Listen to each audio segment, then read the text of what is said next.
Next আহিলে poetry.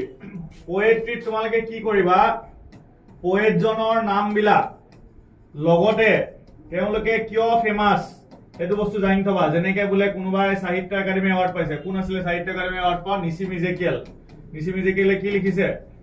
নিছিম ইজেকিয়েলে লিখিছে হেৰি এইটো night of the scorpion, night of the scorpion, ঠিক আছে।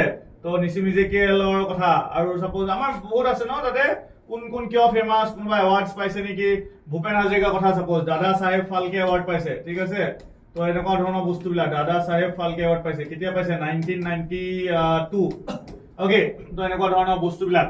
ওকে, এই বস্তুবিলাকে তোমালোকে যেতিয়া আনসাৰ্স লিখিবা, it will make your answers beautiful. বুজি পালানে? খুব ধুনীয়া হৈ যাব। তুমি সব লিখিলা Dadasaheb Phalke award winner Bhupen Hazarika is the author of the prose piece, বুজি পালানে?